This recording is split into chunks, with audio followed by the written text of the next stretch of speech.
اوہ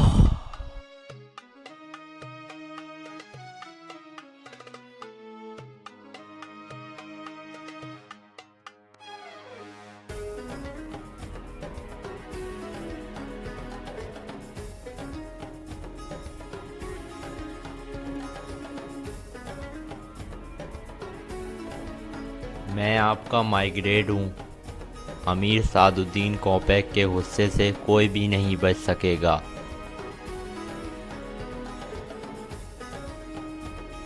کل تم سے ایک مائگریٹ کی حیثیت سے ملاقات کی گئی تھی اس قبیلے میں، لیکن اب تم غمزدہ کتے کی طرح مل رہے ہو۔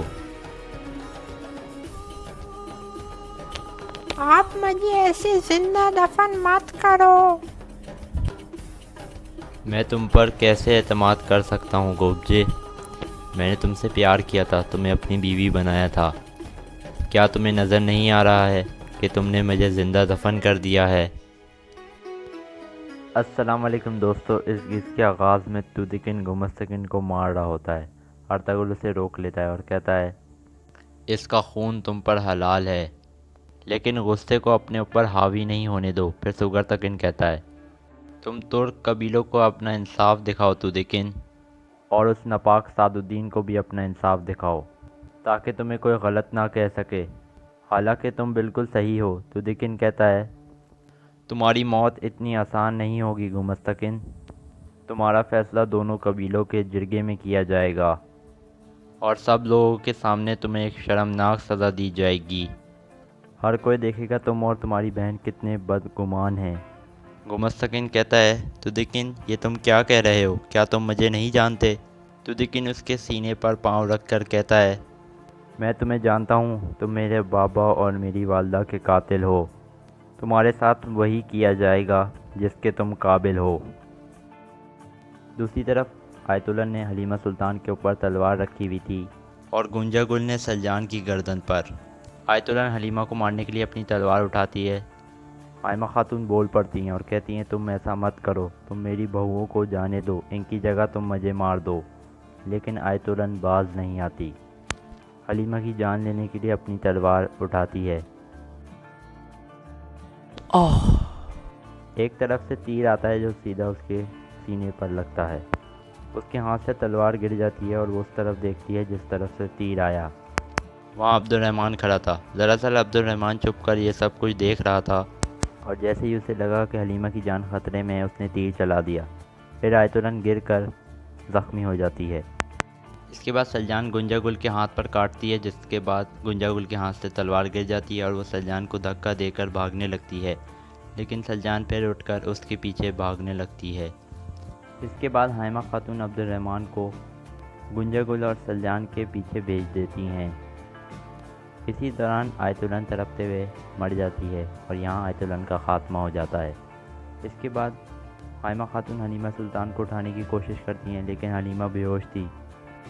دوسری طرف گمستکن تودکن کو کہتا ہے یہ سب ارطغرل کی چال ہے، تمہارے بابا اور تمہاری والدہ کو انہی لوگوں نے مارا ہے۔ تم مجھے امیر سعد الدین کوپیک کے پاس لے جاؤ، پھر تمہیں حقیقت کا پتہ چل جائے گا۔ لیکن تودکن غصے میں آ جاتا ہے اور اسے مکے مارنے لگتا ہے۔ ارطغرل اسے دوبارہ روکتا ہے اور کہتا ہے یہ اس قابل ہے کہ اسے سب قبیلے والوں کے سامنے اسے ایک شرمناک موت دی جائے۔ دوسری طرف گنجا گل بھاگ رہی تھی اور سلجان اس کا پیچھا کر رہی تھی۔ دوسری طرف حائمہ خاتون گوبجے سے کہتی ہیں تم قبیلے جاؤ اور ان سے مدد مانگو، ہمیں فوراً حلیمہ کو واپس قبیلے میں لے کے جانا ہوگا۔ گوبجے فوراً وہاں سے قبیلے کی طرف بھاگتی ہے۔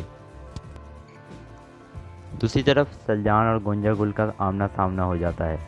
گنجا گل اپنا خنجر نکال لیتی ہے۔ سلجان کہتی ہے یا تو تم میرے ساتھ قبیلے جاؤ گی اور جرگے کے سامنے اپنے گناہوں کا اعتراف کرو گی، یا پھر تم یہیں مرو گی۔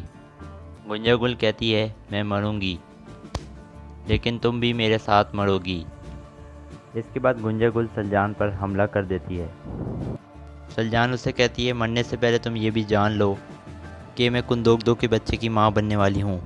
یہ سن کر گنجا گل اس کے پیٹ پر لات مارتی ہے اور اسے زور سے دھکا دیتی ہے، اور سلجان کا سر درخت سے ٹکراتا ہے۔ اتنے میں عبد الرحمن وہاں پہنچ جاتا ہے۔ گنجا گل اسے دیکھ کر فوراً وہاں سے بھاگنے لگتی ہے۔ سلجان عبد الرحمن کو کہتی ہے اس کا پیچھا کرو۔ اسی دوران سلجان کو درخت کے ساتھ وہ جڑی بوٹیاں مل جاتی ہیں جو کندوگدو کے علاج کے لیے چاہیے تھیں۔ یہ دیکھ کر سلجان بہت خوش ہو جاتی ہے اور وہ جڑی بوٹیاں توڑنے لگتی ہے۔ عبد الرحمن گنجا گل کا پیچھا کر رہا تھا، لیکن گنجا گل وہاں سے بھاگنے میں کامیاب ہو جاتی ہے اور عبد الرحمن کے ہاتھ نہیں آتی۔ سلجان واپس حائمہ خاتون کے پاس پہنچتی ہے اور انہیں پورا واقعہ سناتی ہے۔ حائمہ خاتون کہتی ہیں تم فوراً جڑی بوٹی لے کر کندوگدو کے پاس جاؤ۔ پھر سلجان وہاں سے اٹھ کر قبیلے کی طرف روانہ ہو جاتی ہے۔ تھوڑی دیر میں عبد الرحمن وہاں پہنچتا ہے اور بتاتا ہے گنجا گل بھاگ گئی ہے اور میں اسے پکڑ نہیں سکا۔ حائمہ خاتون کہتی ہیں آیت الن کی نماز جنازہ ادا کرو۔ اس کے بعد قبیلے میں جا کر 20 سے 25 سپاہی گنجا گل کے پیچھے بھیج دو۔ اس کے بعد عبد الرحمن وہاں سے جانے لگتا ہے۔ اتنے میں قبیلے سے کچھ سپاہی وہاں پہنچ جاتے ہیں تاکہ حلیمہ کو اٹھا کر واپس قبیلے میں لے جائیں۔ وہ اٹھا کر حلیمہ کو قبیلے میں لے جاتے ہیں۔ دوسری طرف ارطغرل کہتا ہے جن ترک قبیلوں نے گمستکین کو مائیگریٹ کے طور قبول کیا تھا انہیں ہمیں جرگے کے فیصلے میں شامل کرنا ہوگا، ورنہ ہمیں ان ترک قبیلوں کی بھی مخالفت کا سامنا کرنا پڑے گا۔ پھر ارطغرل ترگت کو کہتا ہے اسے اٹھاؤ۔ پھر ترگت گمستکین کے منہ پر پانی مار کر اسے اٹھا دیتا ہے۔ ترگت اسے کہتا ہے حساب لینے کا وقت آ گیا ہے۔ اس کے بعد وہ اسے اٹھا کر گھوڑے کے پیچھے باندھتے ہیں اور قبیلے کی طرف روانہ ہو جاتے ہیں۔ دوسری جانب قبیلے میں سلجان قبیلے میں پہنچ گئی تھی اور حکیم آرتک نے اس جڑی بوٹی سے دوا تیار کر لی تھی۔ اس کے بعد وہ کندوگدو کو دوا کھلانے لگتے ہیں۔ اتنے میں ایک سپاہی اندر آ کے بتاتا ہے کہ حلیمہ سلطان قبیلے پہنچ چکی ہے، آپ اسے جا کر دیکھ لیں۔ اس کے بعد حکیم وہ دوا درویش کے حوالے کر دیتا ہے اور کہتا ہے یہ پوری دوا کندوگدو کو کھلا دو، انشاءاللہ تعالیٰ یہ بہت جلد ٹھیک ہو جائیں گے۔ اس کے بعد وہ دوا اس کے حوالے کر کے وہاں سے چلا جاتا ہے۔ سپاہی حلیمہ سلطان کو اٹھا کر قبیلے میں پہنچ گئے تھے۔ تھوڑی دیر میں ارطغرل اور تودیکن بھی اپنے ساتھیوں کے ساتھ وہاں پہنچ گئے تھے۔ قبیلے کے لوگ گمستکین کی اصلیت جان چکے تھے اور اس سے کہہ رہے تھے یہ قاتل ہے، اسے مار دو، اور کچھ لوگ گمستکین کے منہ پر پتھر بھی مارتے ہیں۔ دوسری طرف حکیم آرتک حلیمہ سلطان کا چل رہا تھا۔ اتنے میں حائمہ خاتون ڈھول کی آواز سن لیتی ہیں اور کہتی ہیں ارطغرل۔ اس کے بعد حائمہ خاتون خیمے سے باہر نکل جاتی ہیں۔ باہر گمستکین کو پکڑ کر لایا جا رہا تھا۔ قبیلے کے لوگ اسے غدار کہہ رہے تھے اور کہہ رہے تھے یہ قاتل ہے۔ اس کے بعد اسے پکڑ کر حائمہ خاتون کے خیمے کے باہر پیش کیا جاتا ہے۔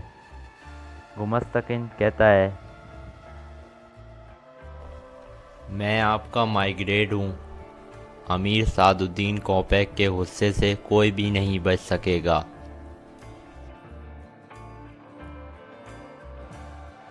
کل تم سے ایک مائیگریٹ کی حیثیت سے ملاقات کی گئی تھی اس قبیلے میں، لیکن اب تم غمزدہ کتے کی طرح مل رہے ہو۔ اس کے بعد ارطغرل کہتا ہے جلد یا دیر سے تمہارے مالک کو بھی حساب دینا پڑے گا۔ پھر حائمہ خاتون چل کر گمستکین کے پاس جاتی ہیں اور کہتی ہیں آیت الن مر چکی ہے گمستکین۔ یہ سن کر گمستکین حیران اور پریشان ہو جاتا ہے۔ پھر حائمہ خاتون کہتی ہیں گنجا گل بھاگ گئی ہے، لیکن جیسے ہی وہ ملے گی اس کو وہ سزا مل جائے گی جس کے وہ قابل ہے۔ یہ سن کر گمستکین غم سے نڈال ہو جاتا ہے اور رونے لگتا ہے اور زمین پر گر جاتا ہے۔ اس کے بعد تودیکن حائمہ خاتون کو کہتا ہے اگر آپ اجازت دیں تو میں دونوں قبیلوں کا جرگہ بلانا چاہتا ہوں جس میں اس کتے کا فیصلہ کیا جائے گا۔ حائمہ خاتون کہتی ہیں ہم وہ سب کچھ کریں گے جو ہمیں قانونی طور پر کرنا چاہیے۔ اس کے بعد تودیکن سب لوگوں سے بلند آواز میں مخاطب ہوتا ہے اور کہتا ہے آج انصاف کا دن ہے، ہم نے ان قاتلوں کو لمبے عرصے تک برداشت کیا جو کینسر کی طرح ہمارے جسم میں اٹک گئے تھے۔ اب وقت آ گیا ہے کہ اس کینسر کو اٹھا کر پھینک دیا جائے۔ اللہ کرے ہمیں ایسا درد اور شرم آئندہ کبھی نصیب نہ ہو۔ پھر گمستکن غصے سے کھڑا ہوتا ہے اور کہتا ہے، تم سب لوگوں نے ارطغرل کی جھوٹی باتوں پر یقین کر لیا ہے۔ تم ریاست کے خلاف کھڑے ہو گئے ہو اور تم لوگوں نے میری بہن کو مار دیا ہے۔ ان دونوں قبیلوں کو دنیا کے لیے عبرت کا نشان بنا دیا جائے گا۔ پھر حائمہ خاتون ترگس سے کہتی ہیں، اس کو پنجرے والے خیمے میں لے جاؤ جب تک کہ جرگہ شروع نہیں ہو جاتا۔ پھر ارطغرل کے ساتھی گمستکن کو پکڑ کر وہاں سے لے جاتے ہیں۔ ارطغرل حائمہ خاتون سے پوچھتا ہے، سب ٹھیک ہے والدہ؟ حائمہ خاتون کہتی ہیں، انہوں نے سلجان اور حلیمہ کو مارنے کی کوشش کی تھی۔ سلجان ٹھیک ہے لیکن حلیمہ بہت تکلیف میں ہے۔ حکیم آرتک اسے دیکھ رہا ہے۔ یہ سن کر فوراً ارطغرل اندر کی طرف جاتا ہے۔ وہ اندر پہنچتا ہے تو حکیم آرتک اندر سے نکل رہا تھا اور کہتا ہے، پریشانی کی کوئی بات نہیں ہے، حلیمہ سلطان اور آپ کا بچہ خیریت سے ہے۔ ارطغرل خوش ہو کے کہتا ہے، کیا میں اندر جا سکتا ہوں؟ حکیم آرتک کہتا ہے، کیوں نہیں، حلیمہ سلطان آپ کا انتظار کر رہی ہے۔ اس کے بعد ارطغرل اندر جاتا ہے۔ حلیمہ ارطغرل کو کہتی ہے، ہمارا بچہ بالکل ٹھیک ہے ارطغرل، میں بہت ڈر گئی تھی کہ اسے بچا نہیں پاؤں گی۔ ارطغرل کہتا ہے، جان صرف اللہ کے ہاتھ میں ہے حلیمہ سلطان، تم نے ہماری قبیلے کی شان کو بچا لیا ہے۔ دوسری طرف گمستکن کو پنجرے والے خیمے میں پہنچا دیا جاتا ہے اور اس کے ہاتھ لوہے کی زنجیر سے باندھ دیے جاتے ہیں۔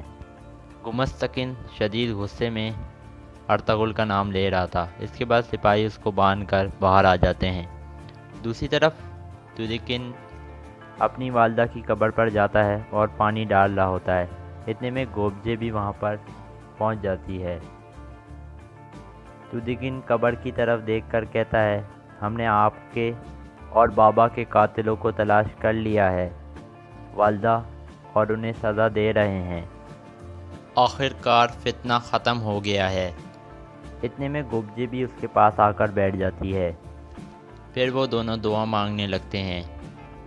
دعا مانگنے کے بعد تودیکن اٹھ کر جانے لگتا ہے تو گوبجے اسے آواز دے کر روک دیتی ہے اور کہتی ہے، آپ نے ثابت کر دیا ہے کہ آپ دو درگاہ قبیلے کے لیے بہت اچھے سردار ہیں، اب سے آپ سکون محسوس کرو۔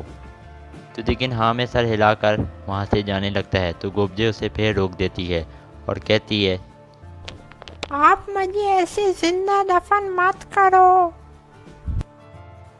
میں تم پر کیسے اعتماد کر سکتا ہوں گوبجے؟ میں نے تم سے پیار کیا تھا، تمہیں اپنی بیوی بنایا تھا، کیا تمہیں نظر نہیں آ رہا ہے کہ تم نے مجھے زندہ دفن کر دیا ہے؟